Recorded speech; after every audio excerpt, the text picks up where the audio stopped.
एक कहानी यह भी।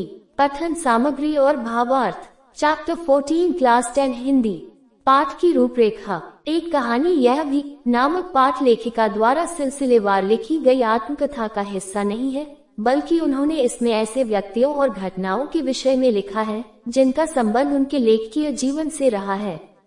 लेखिका ने अपने किशोर जीवन से जुड़ी घटनाओं और विशेष रूप से अपने पिताजी तथा कॉलेज की प्राध्यापिका शीला अग्रवाल के विषय में बताते हुए स्वतंत्रता आंदोलन का भी वर्णन किया है। लेखिका ने अपने परिवार और कॉलेज की कुछ घटनाओं का वर्णन करते हुए अपने पिता के स्वभाव में क्षण क्षण में आने वाले परिवर्तनों को भी बताया है। लेखिका द्वारा स्वतंत्रता आंदोलन में की गई भागीदारी में उनका उत्साह, उस संगठन क्षमता और विरोध करने का स्वरूप प्रशंसनीय है। लेखिका परिचय। आधुनिक कथा साहित्य की जानी मानी लेखिका मनन्नू भंडारी का जन्म वर्ष 1931 में मध्य प्रदेश के मंदसौर जिले के भानपुर गांव में हुआ। अजमेर से इंटर पास कर इन्होंने कलकत्ता विश्वविद्यालय से स्नातक और बनारस हिंदू विश्वविद्यालय से हिंदी में M.A. किया। दिल्ली के मिरांडा हाउस कॉलेज में अध्यापन कार्य करने के पश्चात आज दिल्ली में ही रहकर यह स्वतंत्र लेखिका के रूप में अपनी सेवा दे रही हैं। इन्होंने फिल्म एवं टेलीविजन धारावाहिका की पटकथा लेखिका के रूप में भी कार्य किया है। व्यास सम्मान व हिंदी अकादमी के शिखर सम्मान सहित इन्हें भारतीय भाषा परिषद, कोलकाता, राजस्थान संगीत नाटक अकादमी व उत्तर प्रदेश हिंदी संस्थान के द्वारा भी सम्मानित किया जा चुका है। पाठ का सार। लेखिका ने अपने जन्म स्थान गांव भानपुरा, जिला मंदसौर मध्य प्रदेश के साथ साथ राजस्थान स्थित अजमेर के ब्रह्मपुरी मोहल्ले के 2 मंजिले मकान से जुड़ी बहुत सी बातों को याद किया है। अजमेर के इसी 2 मंजिले मकान में ऊपरी तल पर उनके पिता अव्यवस्थित ढंग से फैली बिखरी पुस्तकों, पत्रिकाओं और अखबारों के बीच या तो कुछ लिखते रहते थे या डिक्टेशन देते रहते थे। नीचे के कमरों में उनकी माँ, भाई बहन आदि रहते थे। लेखिका के पिता अजमेर आने से पहले मध्य प्रदेश के इंदौर में रहते थे, जहां उनकी बहुत प्रतिष्ठा थी। वह अनेक सामाजिक राजनीतिक संगठनों से भी जुड़े थे। उन्होंने शिक्षा का न केवल उपदेश दिया, बल्कि बहुत से विद्यार्थियों को अपने घर पर रखकर भी पढ़ाया है, जिसमें से कई तो बाद में ऊंचे ऊंचे पदों पर भी पहुंचे। ये सब उनकी खुशहाली के दिनों की बात है जो लेखिका ने सुनी है।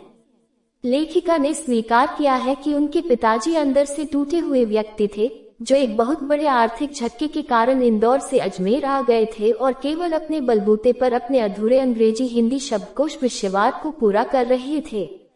इस कार्य ने उन्हें यश और प्रतिष्ठा तो बहुत दी, किंतु अर्थ नहीं दिया, जिससे उनकी आर्थिक स्थिति में कोई सुधार नहीं हुआ और उनकी सकारात्मक सोच नकारात्मक सोच में परिवर्तित होती चली गई। लेखिका को प्रतीत होता है कि उनके व्यक्तित्व में उनके पिता की कुछ कमियां और खूबियां तो अवश्य ही आ गई हैं, जिन्होंने चाहे अनचाहे उनके भीतर कई ग्रंथियों को जन्म दे दिया। लेखिका का रंग काला है तथा बचपन में वे दुबली और मरियल सी थीं। उनके पिता को गोरा रंग बहुत पसंद था। यही कारण है कि परिवार में लेखिका से 2 साल बड़ी, खूब गोरी, स्वस्थ और हंसमुख बहन सुशीला से हर बात में उनकी तुलना की जाती थी। इससे लेखिका के भीतर हीन भावना उत्पन्न हो गई, जो आज तक है। इसी का परिणाम है कि इतना नाम और प्रतिष्ठा प्राप्त करने के पश्चात भी जब उनकी लेखकीय उपलब्धियों की प्रशंसा की जाती है, तो लेखिका संकोच से सिमटने और गड़ने लगती है। लेखिका की मां का स्वभाव अपने पति जैसा नहीं था। वे एक अनपढ़ महिला थी।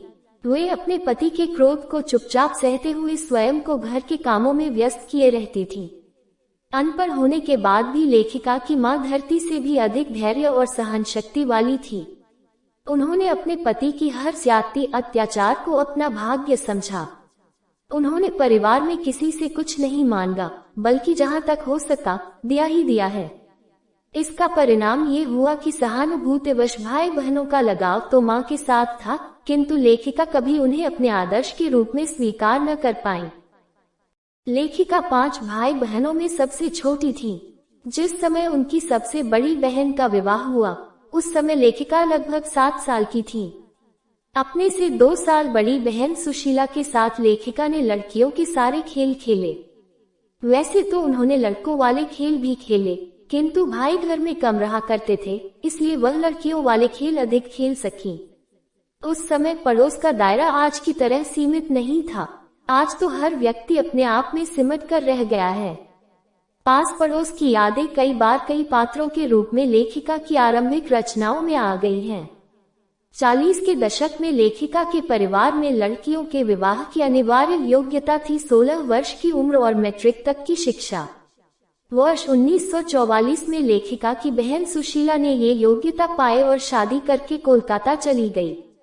दोनों बड़े भाई भी आगे पढ़ाई करने के लिए कोलकाता चले गए। इसके बाद पिताजी का ध्यान लेखिका की ओर गया।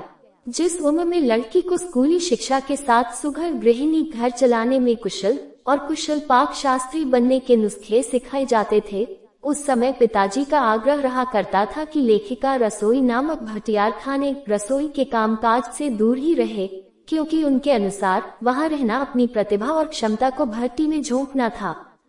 पिताजी के पास कई पार्टियों, संगठनों के व्यक्ति आते और उनके बीच घंटों तक बहस हुआ करती थी। लेखिका जब चाय पानी या नाश्ता देने के लिए जाती तो उनके पिताजी उन्हें ये कहते हुए बैठा लेते कि वह भी सुने और जाने कि देश में चारों ओर क्या हो रहा है। वर्ष 1945 में लेखिका ने हाई स्कूल पास करके सावित्री गर्ल्स हाई स्कूल, जो पिछले वर्ष ही कॉलेज बना था, उसमें फर्स्ट ईयर में प्रवेश लिया। उस समय उनका परिचय शीला अग्रवाल से हुआ, जो उसी वर्ष हिंदी की प्राध्यापिका नियुक्त हुई थी। शीला अग्रवाल ने ही लेखिका का वास्तविक रूप में साहित्य से परिचय कराया और मात्र पढ़ने को चुनाव करके पढ़ने में बदला, जिसका परिणाम ये हुआ कि लेखिका ने साहित्य जगत के कई प्रसिद्ध साहित्यकारों प्रेमचंद, ज्ञानेंद्र, अज्ञेय, यशपाल, भगवती चरण आदि को पढ़ा। शीला अग्रवाल ने न केवल लेखिका का साहित्यिक दायरा बढ़ाया, बल्कि घर की चारदीवारी के बीच बैठकर लेखिका ने देश की स्थितियों को जानने समझने का जो सिलसिला शुरू किया था, उसे सक्रिय भागीदारी में बदल दिया, जिस कारण वह स्वाधीनता आंदोलन में भाग लेने लगी। लेखिका के पिता ये तो चाहते थे कि वह उनकी उपस्थिति में घर में आए लोगों के बीच उठे बैठे जाने समझे, किंतु उन्हें ये बर्दाश्त नहीं था कि लेखिका घर से बाहर निकलकर सड़कों पर लड़कों के साथ नारेबाजी करती फिरे। जब भी उन्हें ये पता चलता, वे क्रोध में आग बबूला हो उठते थे। कई बार ऐसा होता कि कोई दकियानूसी व्यक्ति पिताजी को भड़का देता कि उनकी लड़की सड़कों पर लड़कों के साथ हंगामा कर फिर रही है। ये सुनकर वे बहुत गुस्सा हो जाते, किंतु जब उन्हें पता चलता कि उनकी पुत्री को लोग बहुत सम्मान देते हैं, तो वे गर्व से भर उठते। एक बार लेखिका के घर पर कॉलेज से प्रिंसिपल का पत्र आया, जिसमें उनकी शिकायत की गई थी। पत्र पढ़ते ही लेखिका के पिताजी क्रोध से भर उठे और उन्हें भला बुरा कहने लगे। जब वह कॉलेज से वापस लौटे तो उनके क्रोध का स्थान प्रशंसा ने ले लिया था। उन्हें ये जानकर बहुत खुशी हो रही थी कि उनकी पुत्री को कॉलेज में छात्राएं इतना सम्मान देती हैं कि उनके एक बार कह देने पर अपनी कक्षाओं का बहिष्कार तक कर देती हैं। वर्ष 1947 के मई माह में प्राध्यापिका शीला अग्रवाल को कॉलेज प्रशासन ने अनुशासनहीनता का आरोप लगाकर नोटिस दिया, जिसमें उन पर लड़कियों की भड़काने और अनुशासन भंग करने में सहयोग करने का आरोप लगाया गया था। इसके अतिरिक्त जुलाई माह में थर्ड ईयर की क्लासेस बंद करके लेखिका और एक दो अन्य छात्राओं के प्रवेश पर रोक लगा दी गई। इस बात पर लड़कियों ने कॉलेज से बाहर रहकर प्रशासन के निर्णय के विरुद्ध खूब प्रदर्शन किए। इसका परिणाम ये हुआ कि कॉलेज प्रशासन को थर्ड ईयर की क्लासेस पुनः शुरू करनी पड़ी। उस समय इस खुशी से भी बड़ी खुशी लेखिका को देश को स्वाधीनता मिल जाने की हुई थी। ये वीडियो शिक्षा वाइन्स एप्लीकेशन में भी है, लिंक डिस्क्रिप्शन में है, डाउनलोड कर लीजिए।